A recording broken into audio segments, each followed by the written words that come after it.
그리고 무엇보다 지금 가장 겪는 혼란은 그런 것 같아요. 과목이 정말 많아? 재밌는 거 들어? 진로 선택해? 이런 과정을 차치하고더라도 성적을 내는 자체가 원래 절대평가였다가 상대평가로 지금 바뀌었잖아요. 그죠? 제가 이걸 쓸 때만 해도 절대평가의 도입이었거든요. 그래서 애들을 택시를 타고서 옆 학교에 보낸다는 거예요. 근데 선생님이 챙겨가지고 옆 학교에 애를 택시 태워서 보내는데 이걸 뭐죠? 컨설팅이 더 보편화될 것이고, 이제는 과목까지 컨설팅을 해주고, 각 학교마다 제시하는 걸 컨설팅을 해서 네가 진로 여기로 갈 거면은 이 과목은 반드시 들어야 해. 이 과목을 들어야 하니까 이 과목이 있는 이 고등학교를 가야 해.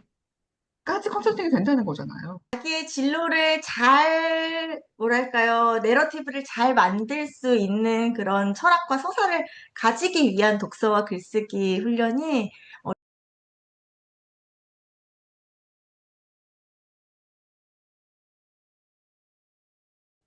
뭐 이제 곧 있으면 또 여름방학이라서 학부모님들은 방학 준비로 바쁘실 것 같긴 한데, 실제로 지금 고등학생들 얘기를 들어보면은요, 6월 달이 고등학교 1학년 기준으로 해서 6월에 가장 큰 이슈가 이제 고교학점제 과목 수요조사 이걸 하고 있다라고 하더라고요.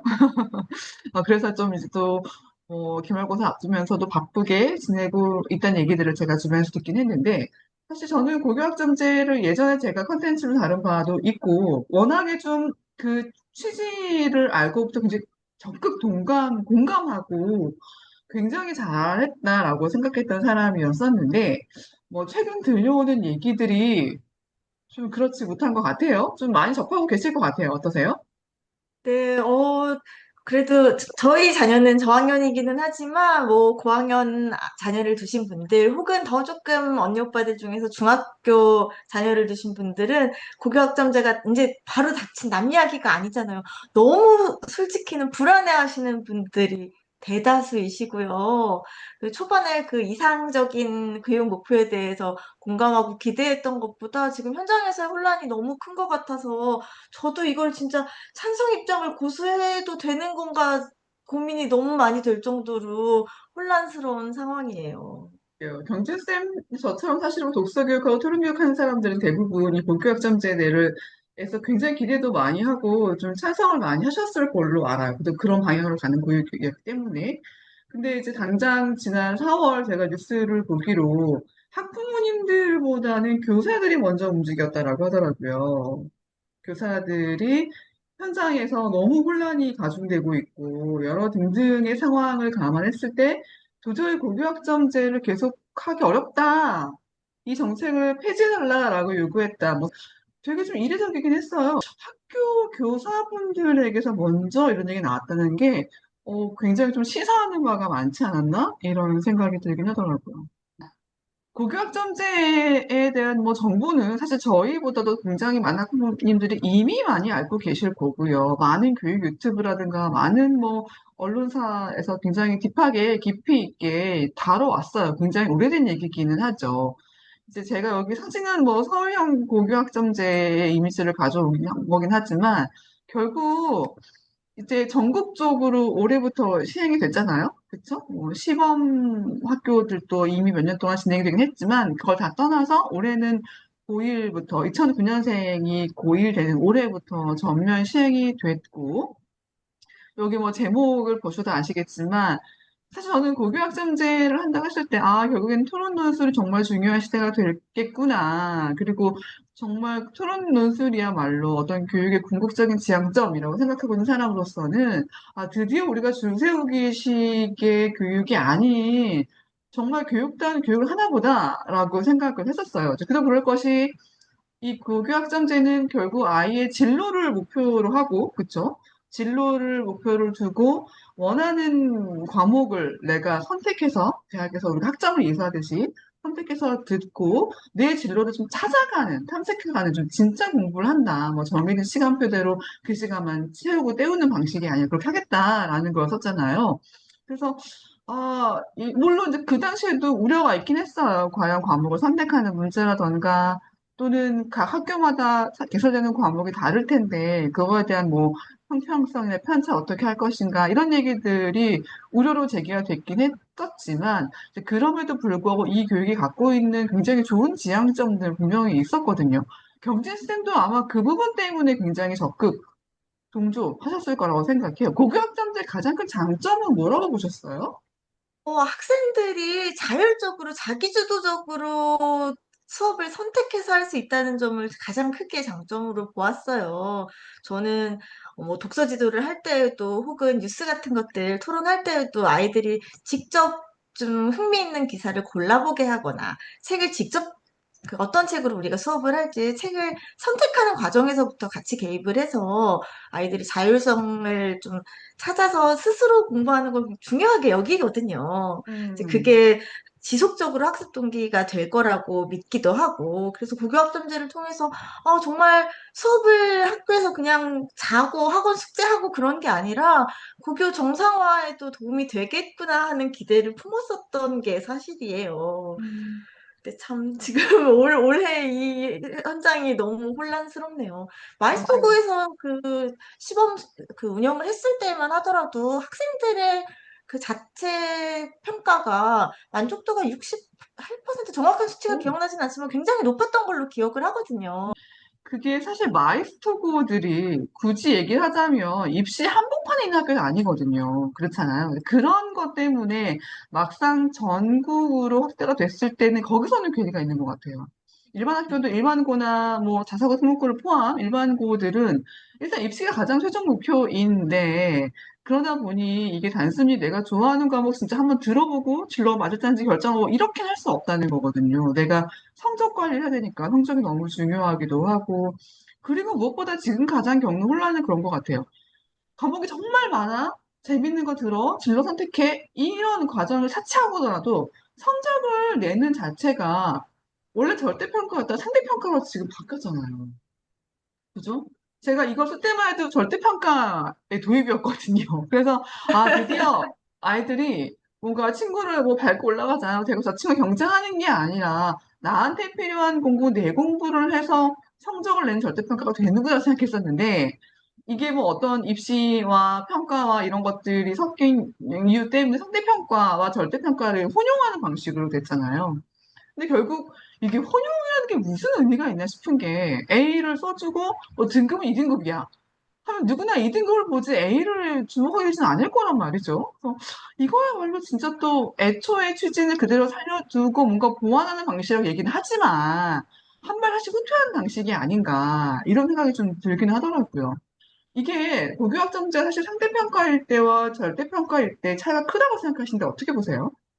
저도 그 지점이 굉장히 지금의 혼란을 가지고 온 핵심적인 부분이라고 생각해요. 이게 등급을 지금 안 그래도 또 급간이 굉장히 커졌기 때문에 1등급과 2등급을 받았을 때 아이들이 느끼는 그 불안감과 좌절감도 굉장히 커졌다고 들었거든요. 음, 이제 예전에는 뭐 2등급 하나 나와도 조금 뭐 노력하고 혹은 3등급이 하나 나와도 괜찮고 그런 입장이었다면은 지금은 2등급이 하나가 나오면은 상위권 대학을 진학하는 게 뭐 불가능한 게 아니냐. 그래서 1학년 1학기 중간고사를 보고서 아이들이 굉장히 혼란스러워졌고 기말고사까지 일단은 한번 좀 지켜보자. 안 되면은 그냥 자퇴. 나 그냥 자퇴할래라고 말하는 아이들도 굉장히 많다고 들어서 이거는 성적을 이런 식으로 내면은 초기의 취지를 전혀 못 살리는 게 아닌가 싶고요. 그러게요. 그 자퇴라는 것도 저도 이제 뭐 아주 흔한 케이스는 아닌 것 같긴 합니다만 그런 얘기들이 슬슬 들리는 것 같아요. 이미 현장은 준비가 안 돼 있고 아이도 준비가 안 돼 있고 이런 상황에서 1학년 마치고 2학년 당장 올라가면 훨씬 더 힘들어지기 때문에 1학년 때 자퇴한다 이런 얘기를 좀 듣기도 했었는데 아, 진짜 음. 이제 고등학교 아이를 두고 있지 않은 상태이기 때문에 그 현장에서 느끼는 혼란이 어느 정도인지 사실 체감이 안 되기는 해요. 근데 여러 뉴스들을 종합해 보면 그런 것 같아요. 결국 이제 뭐 이렇게 아이들의 혼란도 혼란이지만 선생님들의 혼란이 너무 크다는 거죠. 몇 평가 어떤 선생님 같은 경우에는 뭐 이를테면 뭐 과학선생님 한 분이 여러 개의 과목을 해서 해야 되고 그러면 각 과목마다 뭐 평가 방식 뭐 달라지고 질문지 달라져야 되고, 이건 선생님이 처리할 능력이 사실 처리할 시간도 여력도 없어지는 거고, 그러다 보니까 제대로 된 평가도 안 된다는 거예요. 그러니까 여기 지금 제가 보여드리고 있는 것처럼, 원래는 뭐, 이게 대학처럼 뭐, 이수, 미, 이수가 있다는 거잖아요. 성적을 받지 못하면 F학점처럼 처리를 해서 미수하고 다시 듣게 해서 어쨌든 졸업시키겠다 이런 목적이라고 하는데 이 다시 듣게 하는 이게 선생님들 역량이 지금 안 된다는 거예요. 시간도 없고. 그래서 결국에는 문제를 쉽게 내고 그냥 모두 다 졸업시켜주는 방향으로 할 확률이 높다라는 지적을 제가 봤어요. 그러니까 아 정말 그렇구나. 이게 어떤 이 제도가 이렇게 준비가 안 된 상황에 선생님들에게 온전히 의존하는 형태라고 한다면 이거를 누군 아무리 의지가 있는 선생님이라고 하더라도 이거를 이렇게까지 운영하기 쉽지는 않을 수도 있겠다. 이런 생각이 들었고요. 근데 실제로 제가 이제 그 고등학교 1학년인 학생이었던, 제가 작년에 제자였던 친구가 있어가지고 이제 물어봤었는데, 그 친구 같은 경우에는 자사고를 갔단 말이에요. 네, 이 친구는 자사고이기 때문에 과목에 대한 걱정은 없어요. 과목이 너무 잘 돼 있는 거예요. 이미. 이미 과목이 너무 잘 돼서 골라드는 건 아무 문제가 없지만, 딱 두 가지를 얘기를 하더라고요. 첫 번째는 본인의 진로가 아직 결정되지 않았고, 본인도 왔다 갔다 하는 상황인 건데, 어떤 걸 골라야 할지 모르겠다라는 게 과목은 많지만 골라야 할지 모르겠다라는 게 걱정이 하나가 있었고 두 번째 결국 성적을 사실 잘 나오는 과목을 들어야 하지 않겠냐는 거였어요. 음. 내가 특별히 대학 때 어디 콕 집어서 이 과목을 반드시 들어야만 하는 학과가 아니라면 그죠?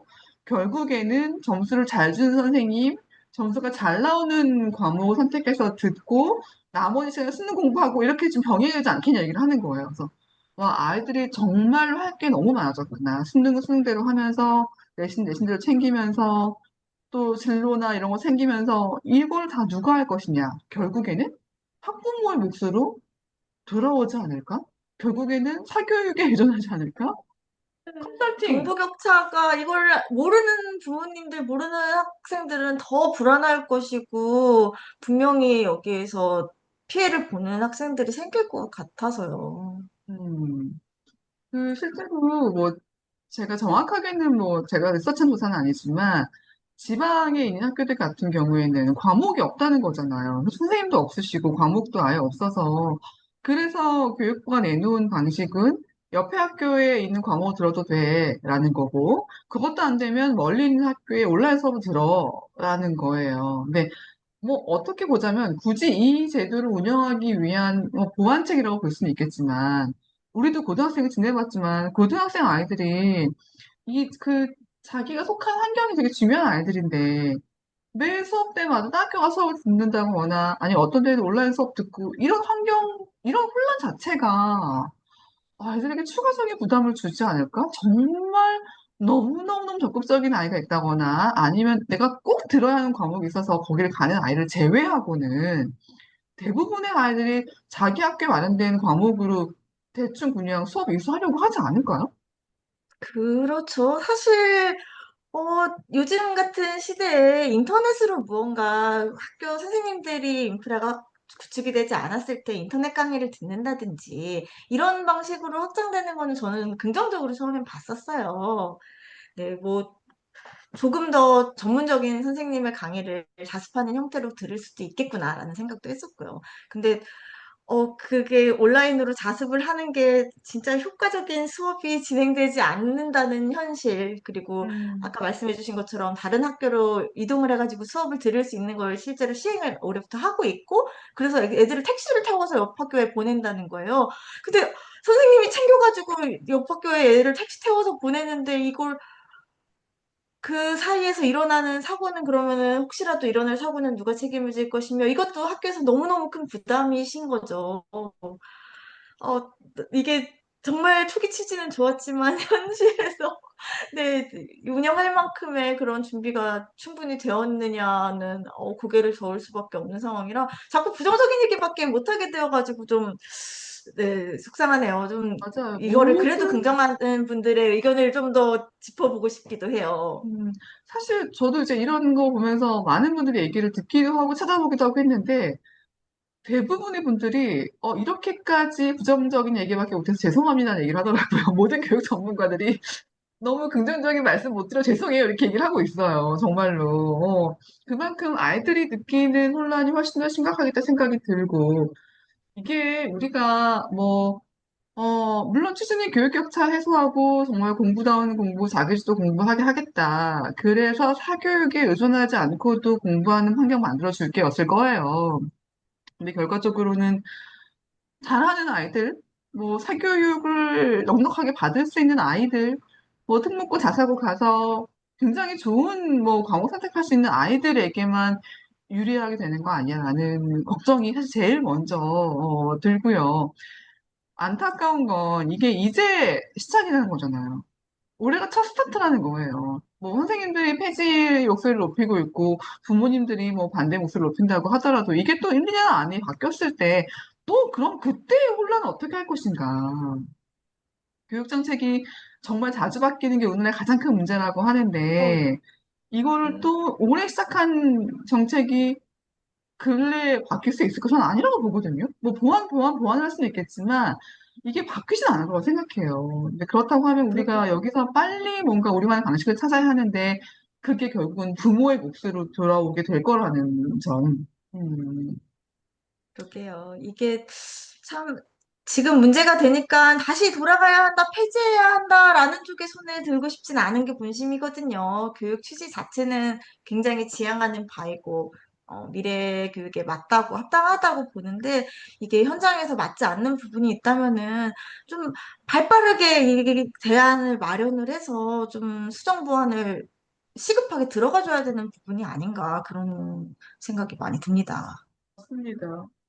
기본적으로 그 대전제가 바뀌지 않았잖아요. 대학 서열화가 바뀔 수 없고 우리나라에서 대학 입시가 갖는 중요성, 뭐 아이들의 어떤 경쟁 이런 것들이 변하지 않는 상황에서 너무 이상향의 교육이 정말 이상적으로 시작이 되었고 여기서 오는 약간 괴리인 것 같아요. 우리의 현실은 이러한데 이상적인 교육을 도입했을 때 따라가지 못하는 현실 그리고 오히려 아이들에게 더 많은 책임과 부담만 지어주는 현실 진로를 찾아가기 위한 과정이라고 하지만 이렇게 되니까 어떤 선생님들은요 이렇게 할 거면 중학교 때부터 진로 교육하라고 하더라고요. 중학교 때 이미 진로를 결정을 해서 고교학점제 시작할 때 본인이 들을 과목을 어느 정도까지는 대충 다 출애한다. 네네. 이런 얘기를 또 하세요.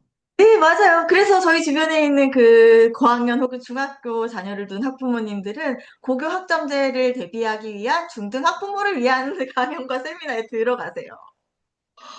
그러니까 아이들이 그러고 중학교 있습니다. 때는 초중 때는 정말 뭐 아무 생각 없이 이것저것 다 해보고 완전히 열린 상태로 해야 되는 건데 중학교 때부터 이미 대략적으로 내가 어디를 갈지 결정해 놓고 그래서 어느 대학 갈지까지 결정해서 그 대학이 요구하는 수업들이 뭐가 있는지까지 체크하라는 얘기를 제가 들으면서 이거는 정말 뭐 초등 고학년부터 입시로 내몰겠다는 건가?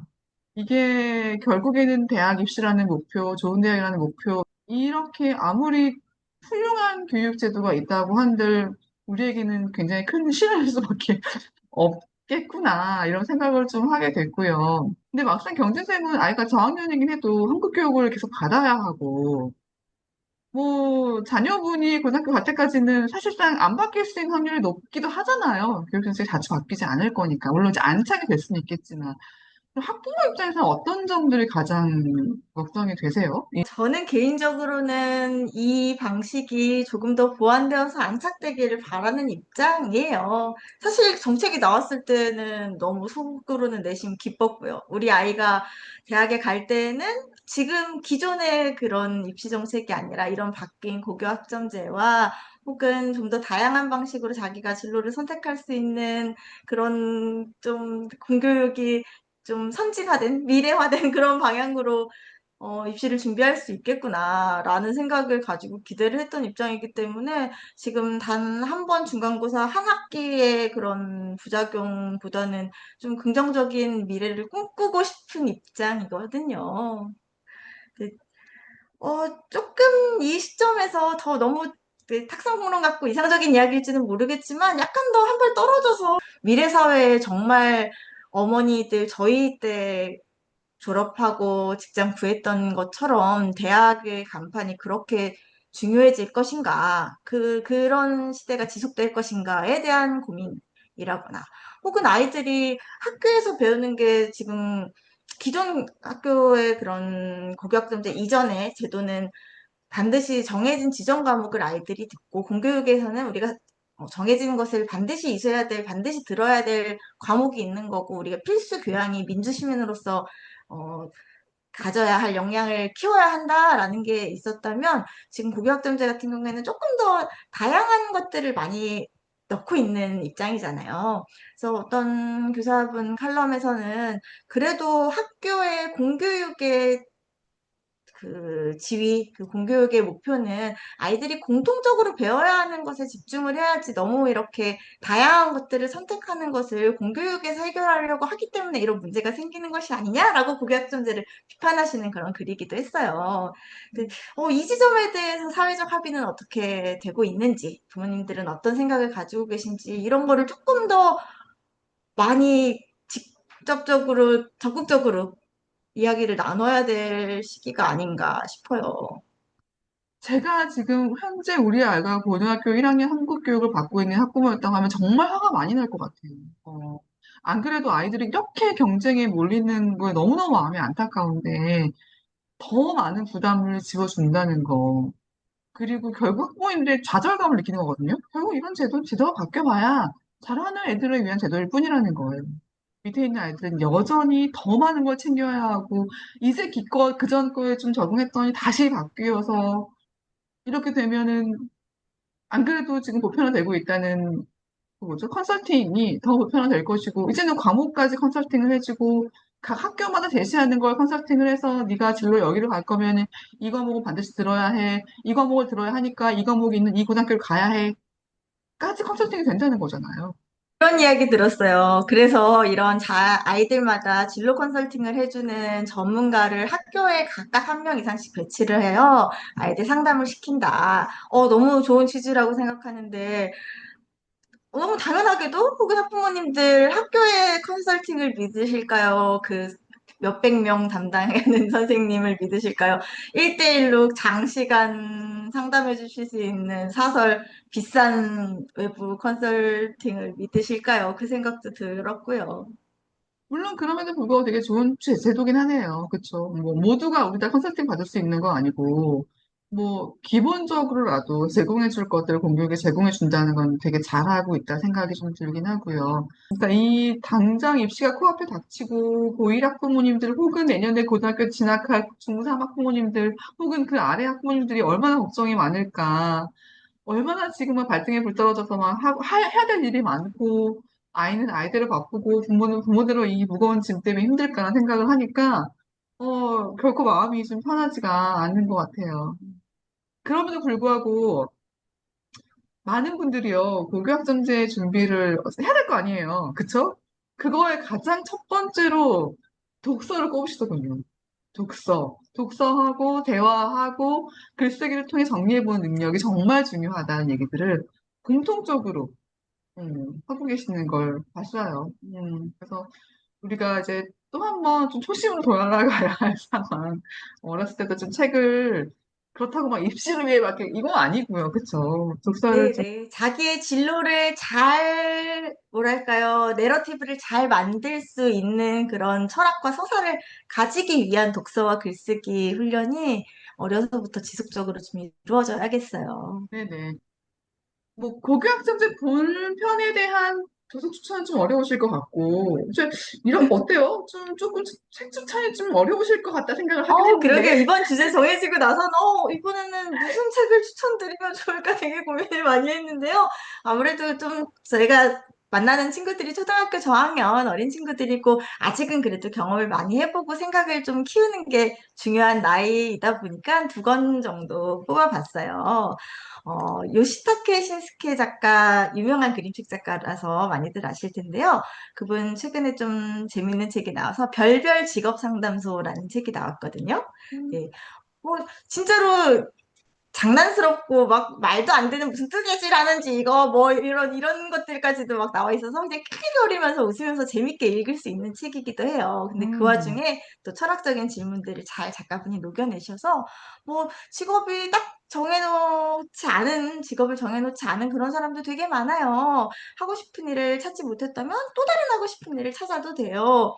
자신을 위해 사랑하는 사람을 위해 앞으로 이제 일을 하게 될 텐데 성인들이 일을 하는 목적이 거기에 있기 때문에 일을 찾고 진로를 정하는 게 결국은 내가 소중한 게 무엇인지를 알고 내가 행복한 게 무엇인지를 알고 그래야 좋은 직업을 찾을 수 있다 이런 이야기를 해주는 좋은 책인데 너무 이상적입니다. 네, 말하면서도 좀 초등학교 때야말로 그런 꿈찾기를 하는 게 굉장히 좋은 일이니까요. 좋은 책인 것 같아요. 네네.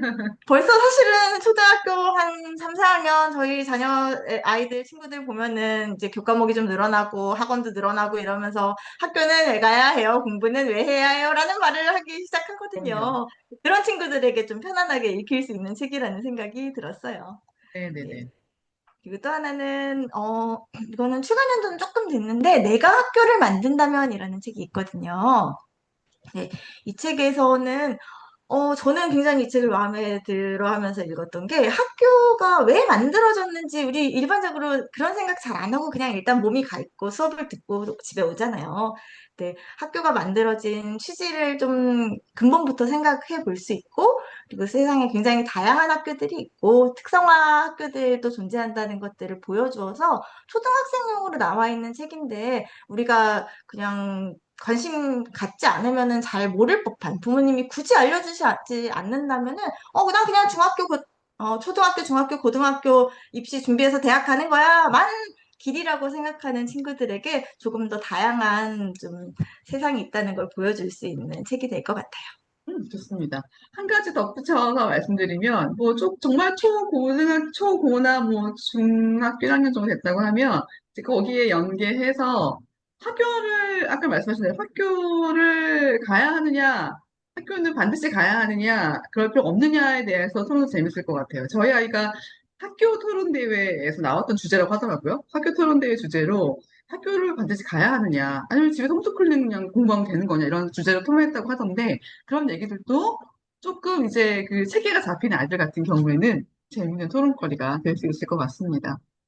결국 또 뭐 우리는 질문들과 또 많은 걱정을 남긴 오늘 토론이고 대화이긴 했지만, 이제 그럼에도 불구하고 우리는 교육을 하지 않을 수 없는 입장이고, 그렇죠? 공교육은 굉장히 중요하기 때문에 우리가 할 수 있는 거를 해야 될 것 같아요. 아까 말씀 독서도 그렇고, 뭐, 글쓰기 수도 그렇고, 뭐, 걱정만 한다고 달라지는 건 없으니까요.